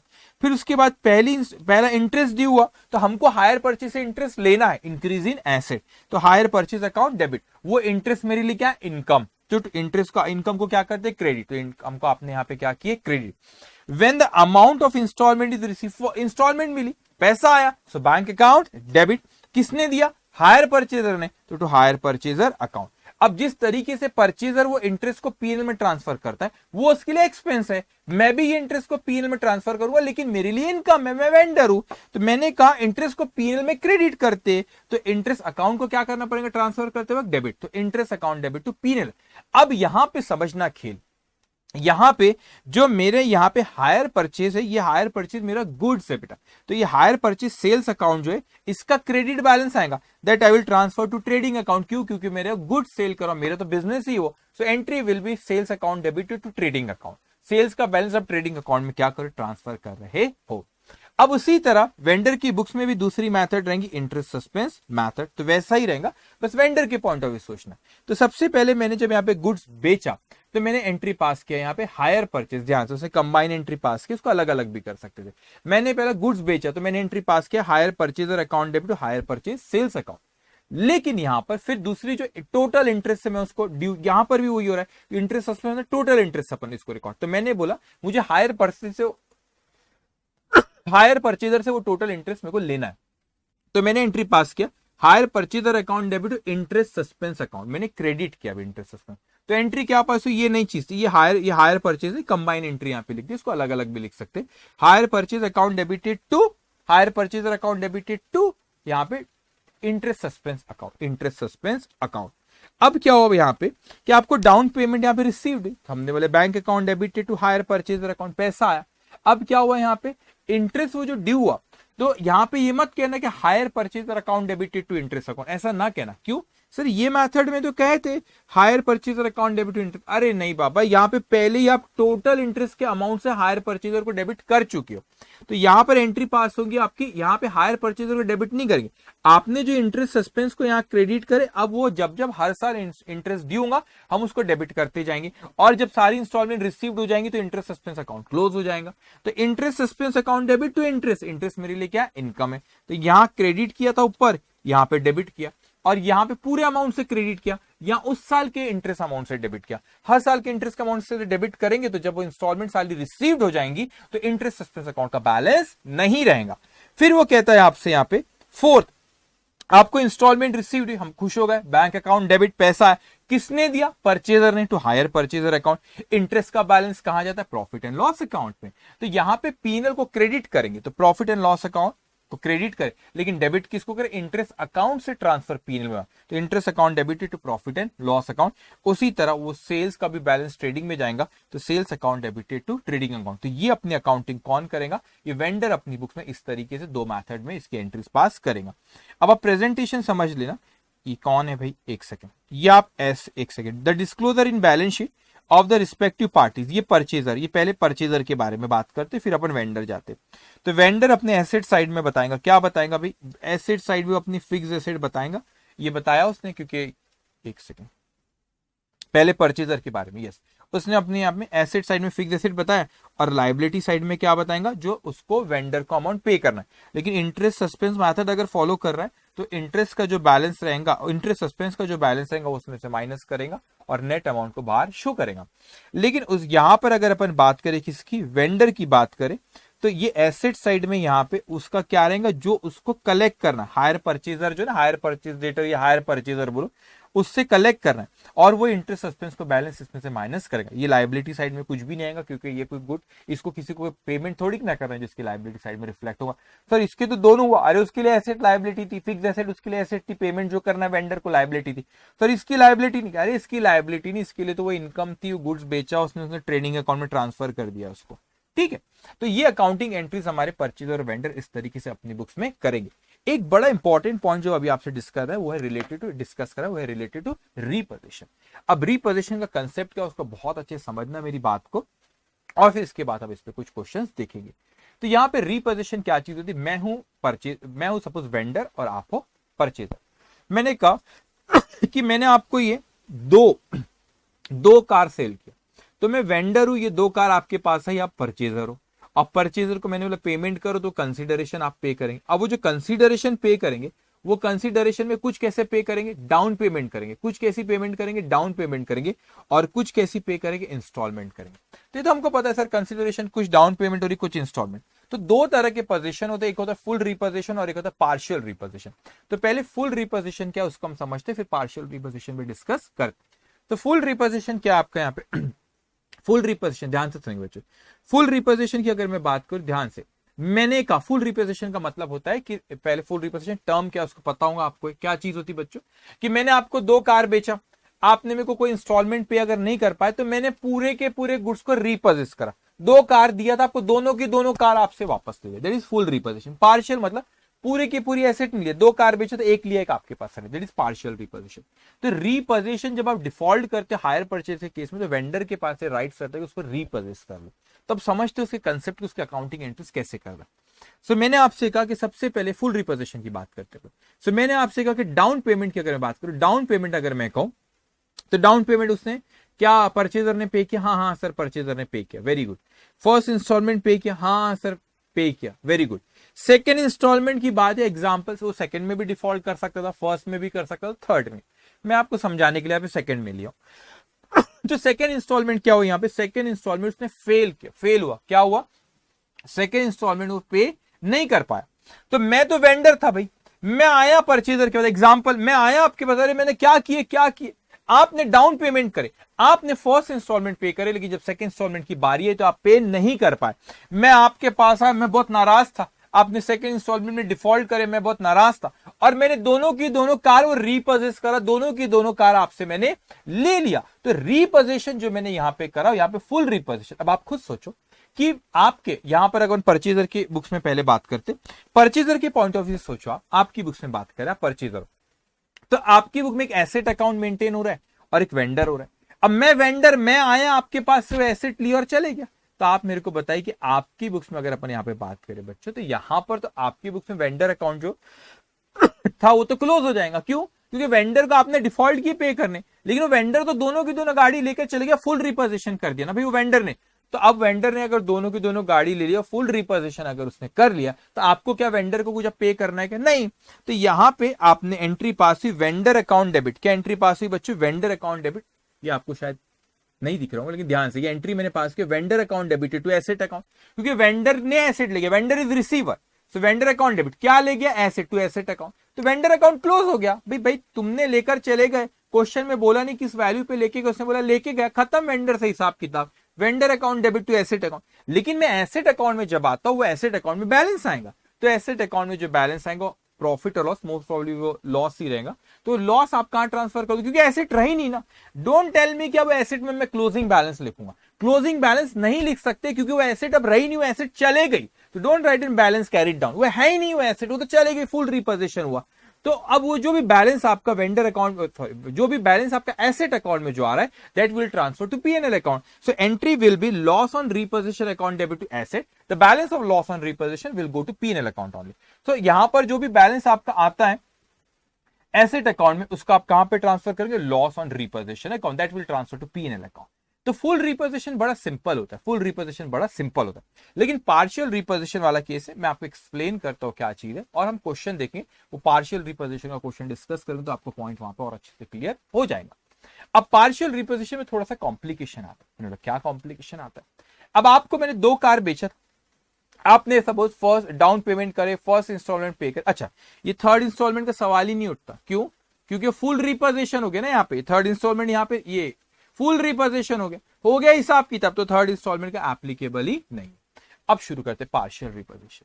अब पार्शियल रिपोजिशन में क्या हुआ कि भाई मैंने, आपने बोला आपने डाउन पेमेंट दिए, आपने फर्स्ट इंस्टॉलमेंट पे करे, जब सेकंड इंस्टॉलमेंट की बारी आई आपने डिफॉल्ट करे, जब सेकंड इंस्टॉलमेंट की बारी आपने डिफॉल्ट करे, नहीं पे करे, मैं आया नाराज होकर आपके पास, मैंने कहा यार आपने तो डिफॉल्ट कर दी, चलो लाओ लाओ लाओ रिपोजेस करूंगा, ओनरशिप तो मेरे पास ही, मैं वेंडर हूं, ओनरशिप तो मेरे पास ही, तो मैंने आपसे क्या करो, दो गाड़ी में से एक ही कार रिपोजेस किया, एक ही कार रिपोजेस किया। अब पहली चीज समझ, यहां पे एक ही कार रिपोजेस किया, हिसाब किताब खत्म नहीं हुआ भाई, जो सेटलमेंट, जो इंस्टॉलमेंट नहीं पे कर उसके बदले में एक कार लिया, लेकिन इंस्टॉलमेंट की अमाउंट कुछ और हो सकती है, और जो एक कार आपसे लेकर आया उसकी वैल्यू कोई और हो सकती है। इस चीज को समझना, एग्जाम्पल के तौर पे हम लोग यहां पे एग्जाम्पल समझा रहे, ये सपोज ये कार है, एग्जाम्पल ये कार है, दो कार में से मैंने ये एक कार आपसे लेकर आया, मैं कहता हूं इसकी वैल्यू, इस कार की वैल्यू मेरे लिए, मैं आप परचेजर हो,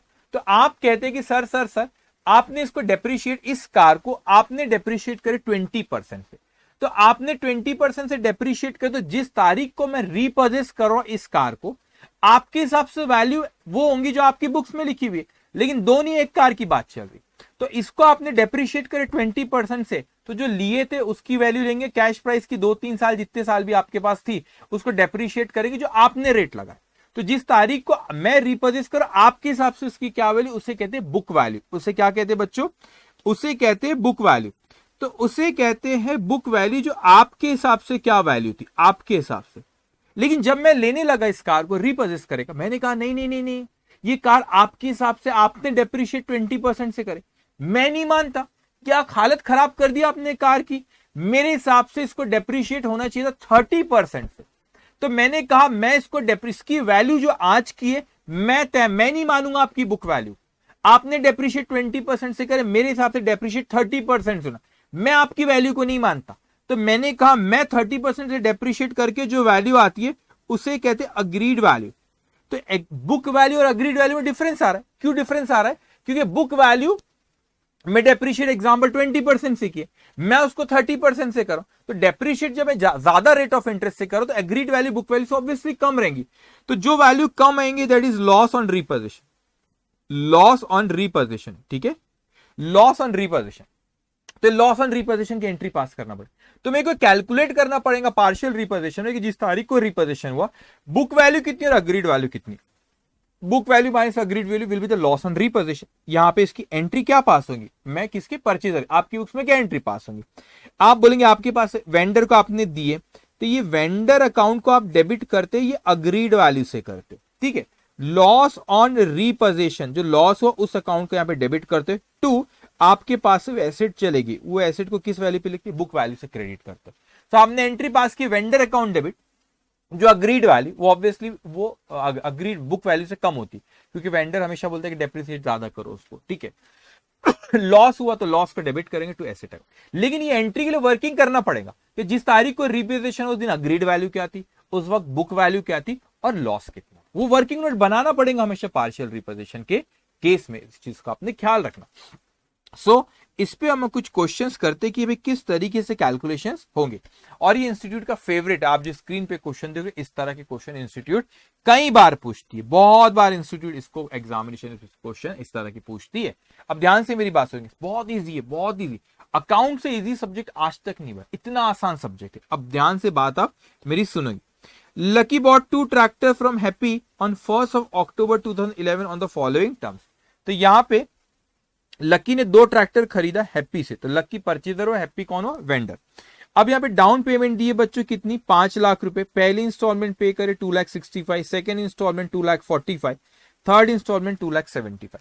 तो यहाँ पे डाउन पेमेंट और सारी की सारी इंस्टॉलमेंट दे दी, तो भाई ये तो हायर परचेज प्राइस हो जाएगा ना। तो मैंने कहा 5 लाख प्लस 265 प्लस 245 प्लस 275, ये आ रहा है मेरे 12,85,000, यस 12,85,000। तो ये हायर परचेज प्राइस निकल गई ना 12,85,000, क्योंकि मुझे डाउन पेमेंट और सारी की सारी इंस्टॉलमेंट दिया, तो ये हायर परचेज प्राइस यहाँ पे निकल गई। और यहाँ पे रेट ऑफ इंटरेस्ट दिया 10%। बोला कौन सी कैटेगरी, जो आपको बताया था पहले, ये देखना क्वेश्चन में कौन सी कैटेगरी, ये वो कैटेगरी के जिसमें मुझे ये नहीं पता कैश प्राइस नहीं दिया, तो जब भी कैश प्राइस नहीं तो हम लोग कैसे कैलकुलेट करते हैं, जब भी कैश प्राइस क्वेश्चन में नहीं दिया तो हम लोग को रिवर्स कैलकुलेशन करना होता है। तो इसमें हम लोग को रिवर्स कैलकुलेशन, ये पैरा मैं पढ़ता हूं, ये पैरा मैं पढ़ूंगा सारा, ये मैं सारी चीज पढ़, लेकिन इसके पहले सबसे पहले टेबल मेरा कि रिवर्स कैलकुलेशन करके कैश प्राइस निकालो। क्यों रिवर्स कैलकुलेशन, क्योंकि क्वेश्चन में कैश प्राइस नहीं है तो हमेशा रिवर्स कैलकुलेशन से निकालते। अब ध्यान से यहाँ पे पहले वो देखो, ये मैं इसको डिस्कस कर रहा था टेबल और फिर मैं उस पर जाता हूं, डोंट वरी। तो मैंने कहा थर्ड इंस्टॉलमेंट पे करे बाद बैलेंस कितना रहेगा, 0। आपने थर्ड इंस्टॉलमेंट कितनी पे करे, देखो स्क्रीन पे यहाँ पे 2,75,000, तो इंस्टॉलमेंट 2,75,000। अब आपका 2,75,000 पे करे बाद 0 हुआ तो उसके पहले कितना था, 275 होगा। अब ये 275 जो है total, that is opening plus interest. तो ये ओपनिंग 100 है तो इंटरेस्ट अगर 10% क्वेश्चन में इंटरेस्ट आपको 10% दिया तो 110 है। तो 2,75,000 डिवाइड बाय 110 मल्टीप्लाई बाय 10, तो ये आ गया 25,000। 2,75,000 में 25 इंटरेस्ट है तो आपका ओपनिंग बैलेंस होगा 2,50,000। सो सेकेंड ईयर की ओपनिंग आपका, ये फर्स्ट ईयर का, सॉरी थर्ड ईयर का ओपनिंग, सेकेंड ईयर का क्लोजिंग 2,50,000। सेकेंड ईयर में जो आपने इंस्टॉलमेंट पे करे, यहाँ पे स्क्रीन पे देखो 2,45,000। सो ये 2,45,000, तो आपका 2,45,000 जो था आपका पे करे बाद बैलेंस 250 आया, तो 250 प्लस 245 इंस्टॉलमेंट पे करे आपको होगा पहले 495। अभी टोटल है that is opening plus interest, तो 495 110 है तो 10 कितना वो आ रहा है आपका 45,000। तो 495 में 45,000 अगर इंटरेस्ट है तो उसके पहले कितना होगा 4,50,000। तो फर्स्ट ईयर का आपका, ये सेकंड ईयर का ओपनिंग 450 तो फर्स्ट ईयर का क्लोजिंग 450। आपने फर्स्ट इंस्टॉलमेंट पे करे 2,65,000, सो ये 2,65,000 इंस्टॉलमेंट पे 2,65,000 पे करे बाद 4,50,000 बैलेंस था, तो उसके पहले पे कितना होगा, पे करे पहले 450 प्लस 2,65,000 वो आपका 7,15,000। ये जो 7,15,000 है बच्चों, ये 110 है क्योंकि opening plus interest equals to total, तो 110 है। तो आपका अगर 7,15,000 अगर 110 है तो 10 कितना यार आपका 65,000। 7,15,000 में 65,000 क्या इंटरेस्ट है, तो यहां पर कितना हो ओपनिंग 650। तो ये मत बोलना सर ये इंस्टॉलमेंट यहाँ पर ये 6,50,000 इस कैश प्राइस, नहीं, आपने डाउन पेमेंट भी करो, वो डाउन पेमेंट भी कैश प्राइस का हिस्सा होता है। तो ये 6,50,000 यहाँ पे है, डाउन पेमेंट क्वेश्चन में 5 लाख बोला तो उसके पहले 11,50,000 था। अभी 11,50,000 पे इंटरेस्ट मत कैलकुलेट करना, क्यों, क्योंकि डाउन पेमेंट के दिन की बात चल रही है तो पहला ही दिन उस पर इंटरेस्ट नहीं लगेगा। तो आपका कैश प्राइस आ गया 11,50,000, तो आप इंटरेस्ट की टोटल करोगे it is coming 1,35,000, cash price 11,50,000, तो 11,50,000 प्लस 1,35,000 दैट्स कम 12,85,000, तो आपका हायर परचेज है 12,85,000। तो इस तरीके से रिवर्स कैलकुलेशन करना होता है।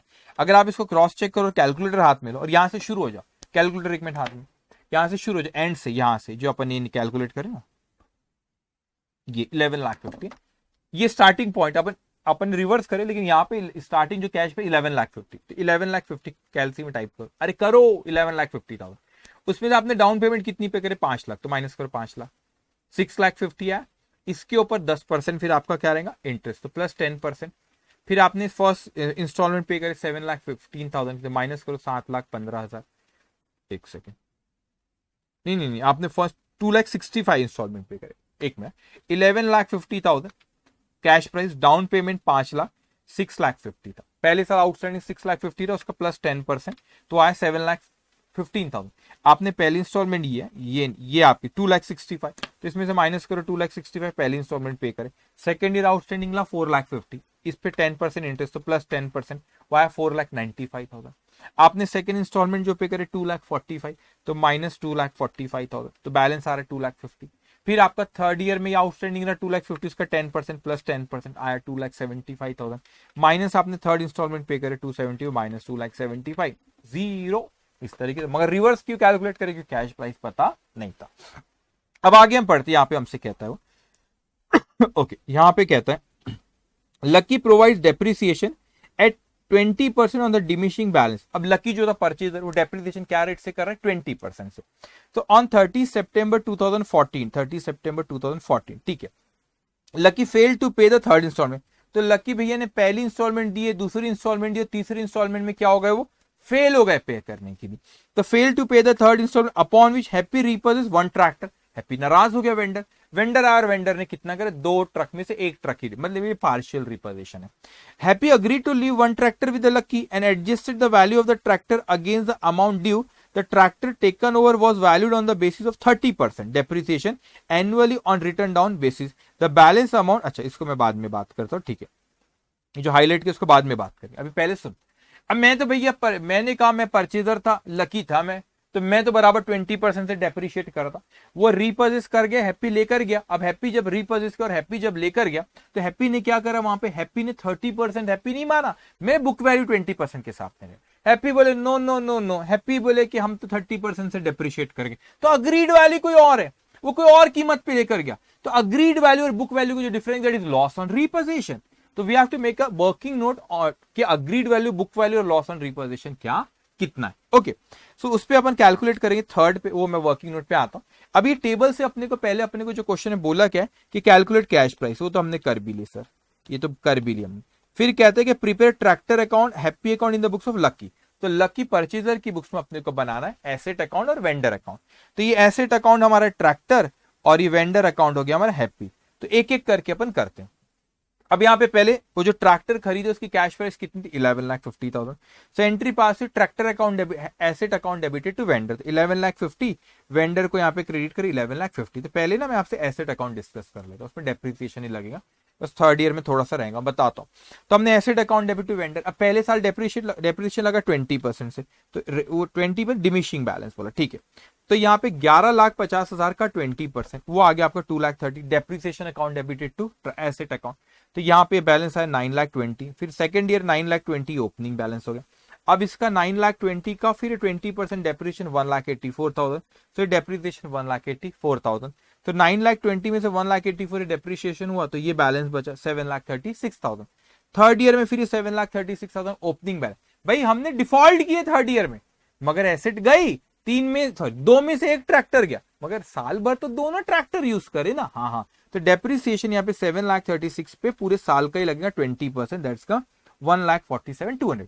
अब ये क्या कहानी, इस पे मैं आपसे डिस्कस करता हूँ रिपोजिशन की। अब मैं वेंडर अकाउंट में आया, मैंने ट्रैक्टर खरीदा, एंट्री पास हुई, tractor account debit to vendor account 11,50,000।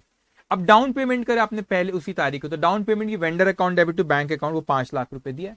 तो vendor account debit to bank account 5 lakh. पहली इंस्टॉलमेंट कितने की अपन वो देखेंगे, लेकिन उसके पहले आपको टेबल जो आपने बनाए उसमें पहले साल का आपको इंटरेस्ट कितना, इंटरेस्ट का अमाउंट बराबर लेना है। इंटरेस्ट आपका ये तो डाउन पेमेंट करे, पहला इंटरेस्ट आपका 65, ये अमाउंट बराबर लेना क्योंकि नीचे से ऊपर जाना है। 65 ये इसको ख्याल रखना, ये आपका है, एक सेकेंड, ये 65 इंटरेस्ट और इंस्टॉलमेंट 265, इसको ख्याल रखना, फिर ऊपर वाली आएंगे। तो इंटरेस्ट की क्या एंट्री पास करेंगे, interest account debit to vendor, ये 65,000। फर्स्ट इंस्टॉलमेंट पे करे 265 की, सो vendor account debited to bank account 265, balance आया 4,50,000, ये नेक्स्ट ईयर का 4,50,000। फिर सेकेंड ईयर की जो इंस्टॉलमेंट थी आपकी, उसका अमाउंट जो था आपका सेकेंड ईयर की इंस्टॉलमेंट 45,000 और 2,45,000, इंटरेस्ट 45 था और इंस्टॉलमेंट 245। तो इंटरेस्ट की ड्यू की entry, interest account debited to vendor account, vendor को आपने क्रेडिट करे 45,000 से। सेकंड इंस्टॉलमेंट पे करे आपने 245 की, तो vendor account debit to bank, balance आ गया 2,50,000। ये थर्ड ईयर में 2,50,000 आया। थर्ड ईयर डिफॉल्ट करे, लेकिन पूरे साल भाई वो आउटस्टैंडिंग तो अमाउंट 250 रहता है, उस पे इंटरेस्ट। तो थर्ड ईयर का जो आपका इंटरेस्ट है वो आपका 25,000 और इंस्टॉलमेंट ही 275। तो आपने यहाँ पे इंटरेस्ट ड्यू तो होगा क्योंकि आपने पूरे साल आउटस्टैंडिंग जो 2,50,000 था, तो एंट्री पास करे interest account debited to vendor account 25। लेकिन अगर मैं इंस्टॉलमेंट पे कर देता तो वो 275 की इंस्टॉलमेंट पे करता तो मैं एंट्री पास करता vendor account debited to bank, लेकिन मैं इंस्टॉलमेंट पे नहीं कर पाया। तो वर्किंग नोट पे आएंगे, पार्शियल रिपोजिशन बड़ा सिंपल है। आपके दो ट्रैक्टर 11,50,000 के थे, तो एक ट्रैक्टर वो 5,75,000, सिंपल है, 11,50,000 डिवाइड बाय 2, तो एक ट्रैक्टर वो 5,75,000 का। पहले साल डेप्रिसिएशन हुआ 1,15,000 उसका 20% के हिसाब से। फिर सेकेंड ईयर में हमारा बैलेंस ला 4,60,000, फिर उस पर 20% डेप्रिसिएशन 92, बैलेंस आया 3,68,000। तीसरे साल फिर 20%, भाई यूज तो पूरे साल करें, साल के एंड में डिफॉल्ट करे, फिर रीपर्चेस हुआ, तो थर्ड ईयर फिर 20% से डेप्रिसिएशन 73,600। तो ये आ गई आपकी बुक वैल्यू। बुक में हमारी वैल्यू 294,400। वेंडर आया, वेंडर अपना नाराज है, वेंडर बोले नहीं ऐसा नहीं चलता, वेंडर बोले मैं तो 30% से डेप्रिशिएट करूं, मतलब ले भाई अग्रीड वैल्यू। तो ये आपका एक ट्रैक्टर की कीमत 5,75,000, इसका 30% 170 to 500, तो ये वैल्यू आई। उस पर फिर सेकंड ईयर डेप्रिसिएशन 30% 12750, फिर ये आपकी ओपनिंग 281 750। थर्ड ईयर में डिफॉल्ट करे लेकिन यूज तो पूरा साल करे, डेप्रिसिएशन पूरे साल का 30% 84 525। तो ये 197 225 जो वैल्यू है वो कौन सी वैल्यू बच्चों, वो है आपकी अग्रीड वैल्यू। सो ये अग्रीड वैल्यू है आपकी, ये अग्रीड वैल्यू है और ये आपकी बुक वैल्यू है। तो मैंने कहा जो डिफरेंस है, बुक में इतना लिखा है 294 400 की चीज को वो वेंडर लेकर चले गया 197 225 में कम कीमत पे, तो ये आपका loss on reposition. So entry will B vendor account debit 294 400, loss on repossession account debit 97 एक सेकेंड, वेंडर अकाउंट इस पे होगा अग्रीड वैल्यू पे, अग्रीड वैल्यू आपकी ये है 197 225। सो वेंडर अकाउंट डेबिट ये अग्रीड वैल्यू पे होता है, ये आपका लॉस, और आपका यहां पे 2 हमारे पास से एसेट चलेगी जो ट्रैक्टर है, ट्रैक्टर अकाउंट, ये आपकी बुक वैल्यू पे 2,94,400, ये बुक वैल्यू पे ये एंट्री पास होती है। लेकिन एंट्री के लिए अपने को वर्किंग नोट बनाना होता है, तो अपने वेंडर अकाउंट में गए, वेंडर अकाउंट में देखो 197 225 से डेबिट करें, लॉस ऑन रिपोजिशन वो अपने अकाउंट बनाना नहीं, उसको अपन डेबिट करें। 2 क्या होगा, 2 आपका 2 एसेट अकाउंट, तो एसेट अकाउंट में आपने देखो यहाँ पे ये 197 225 से करे, ये प्रॉफिट एंड लॉस का जो लॉस ऑन रिपोजिशन है वो आपका लॉस ऑन रिपोजिशन यहाँ पे लेके 97 175, क्योंकि ट्रैक्टर अकाउंट को आप, ट्रैक्टर अकाउंट किसके अगेंस्ट में, वो लॉस और वो वेंडर अकाउंट के, तो ये वेंडर अकाउंट हैप्पी और प्रॉफिट, और ये आप लॉस ऑन रिपोजिशन भी लिख सकते हैं इसकी जगह, ठीक है। ये क्लोजिंग बैलेंस है 294 400, ये नेक्स्ट ईयर में ओपनिंग बता दी। सर ये कैसे आया रिपोजिशन, वो बैलेंस कैसे, अरे फुल रिपोजिशन नहीं पार्शियल रिपोजिशन, तो जब ये पार्शियल रिपोजिशन तो क्या पूरी की पूरी एसेट रिपोजेस करा, क्या नहीं, पूरी एसेट रिपोजेस नहीं कर, तो एक ट्रैक्टर रखा उसको रहने दो वहां पे, ठीक है।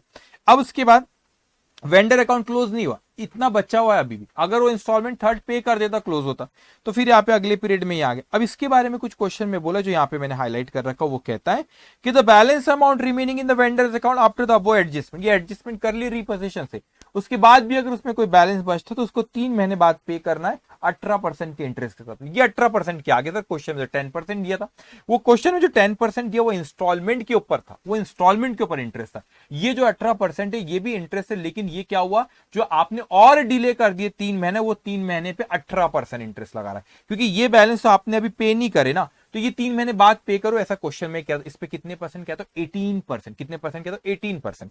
तो यहां पे आपका ये जो 77,775 पे 18%, 3 महीने बाद, 3 महीने का, तो इंटरेस्ट टू वेंडर 3,500 और 3 महीने बाद पेमेंट कर दी 81,275 बैलेंस आवर उसको पे करें। तो ये इंस्टीट्यूट का फेवरेट क्वेश्चन, इस तरह के क्वेश्चन कई बार इंस्टीट्यूट ने एग्जामिनेशन में पूछे हैं। अब एक आपको क्वेश्चन हम लोग करते कि वेंडर अपनी बुक्स में क्या करेगा, रिपोजिशन का मैं आपको यहाँ पे लेते ध्यान से।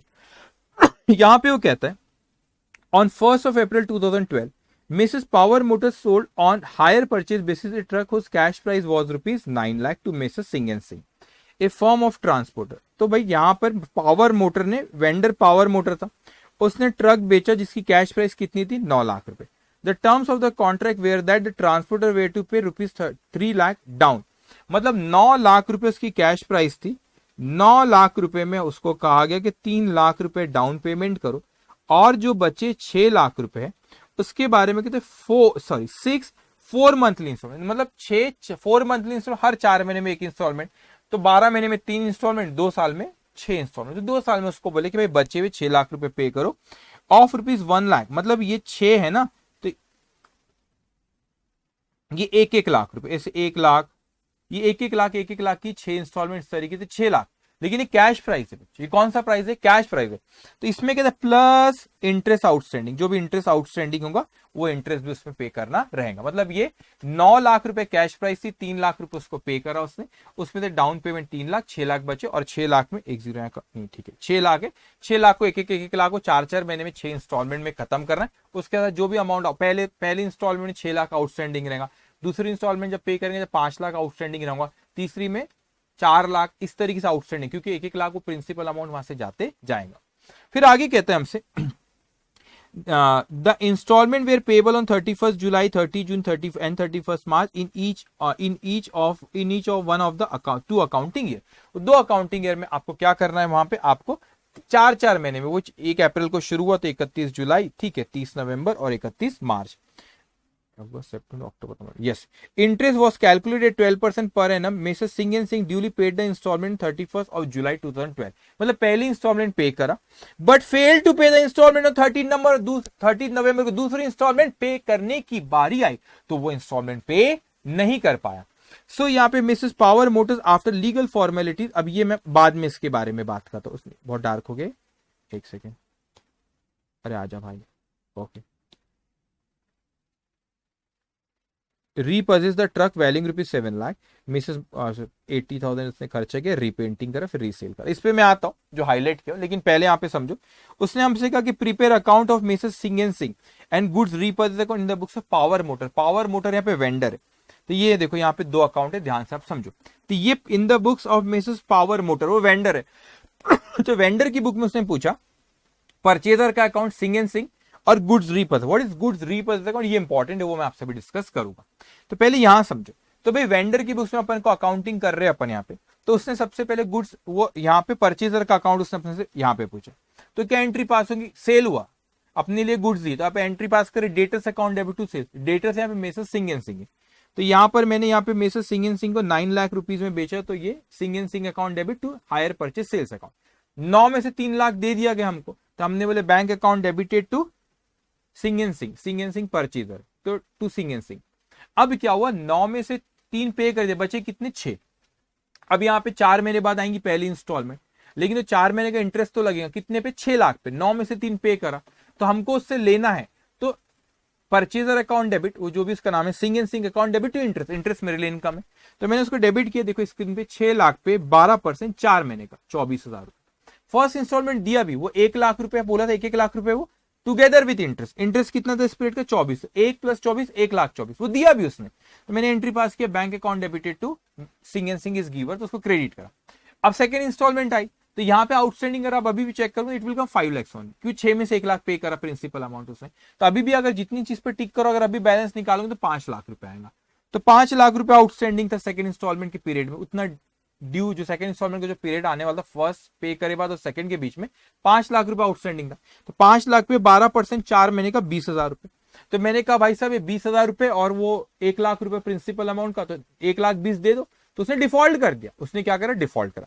तो जो चीज मैंने भी टिक करा, इसको समझो, उसको पहले करो, कैलसी में देखो, टाइप करो 9 लाख डेबिट में प्लस 24,000 प्लस 20, जो टिक करो बस उसी को करो। 9,44,000 आ रहा है, माइनस 3 लाख माइनस 1,24,000, तो आपका बैलेंस आ रहा है अभी 5,20,000 आ रहा है ना, जिसपे टिक किया बस इसी को करो। तो 5,20,000 बैलेंस आ रहा है। तो मैंने कहा आज की तारीख में मेरे को मेसेज सिंह एंड सिंह से 5,20,000 रुपए लेना। मैं नाराज हो गया और मैंने ट्रक रिपर्चेस करा। अब जब रिपर्चेस करा, लेकिन मैंने उसकी वैल्यू कितनी करा, मैंने उसका वैल्यू बोला 7 लाख। तो मुझे सपोज आपसे लेना था 5,20,000 और मैंने उसकी वैल्यू करा 7 लाख रुपए। तो ये जो 7 लाख रुपए उसकी वैल्यू करा, मेरे पास वो गुड्स आया। तो आप बोलेंगे सर आपके लिए तो वो गुड्स है, कर दो परचेज अकाउंट डेबिट। मैंने कहा नहीं, अकाउंटिंग का पर्पस होता है कि हमको ज्यादा इंफॉर्मेशन मिले, और ये नॉर्मल गुड्स मैंने परचेज नहीं किया तो रीपर्चेज किया। तो मैं परचेज अकाउंट में ना ले जाते हुए एक अकाउंट बनाता हूं और उस अकाउंट का नाम रखता हूं मैं गुड्स रीपर्चेज अकाउंट। तो मैंने एंट्री पास किया, goods repurchase account debit to Messrs Singh and Singh 7 lakh में, उसका वैल्यू 7 लाख पे किया। लेकिन मेरा अगर ऊपर अकाउंट में 7 लाख के पहले जब मैंने बैलेंस करा वो आ रहा था 5,20,000। 5,20,000 मुझे आपसे लेना था, लेकिन मैंने जो चीज ली उसका वैल्यूएशन किया 7 लाख, तो ये बैलेंस 1,80,000 रुपए का मेरा फायदा हो गया। तो that is a profit on reposition, it will transfer to P&L। तो वहां पे बैलेंसिंग फिगर, ये बैलेंसिंग फिगर 1,80,000 तो वहां चलेगा। अब मेरे पास वो ट्रक आ गया। अब ट्रक का वैल्यूएशन, ये ट्रक है, ये ट्रक का वैल्यू, ट्रक ही था, क्या था, ट्रक था, जो भी चीज थी क्या था, ट्रक ही था, ठीक है। तो ट्रक आ गया मेरे पास, ये ट्रक का वैल्यूएशन मैंने किया 7 लाख रुपए। मैंने कहा मेरे हिसाब से 7 लाख का। अब मेरे पास वापस आया, मैंने क्या किया, उसमें कुछ खर्चा किया, 80,000 रुपए के उसको रिपेयर कराया, इसकी पेंटिंग वेंटिंग कराया।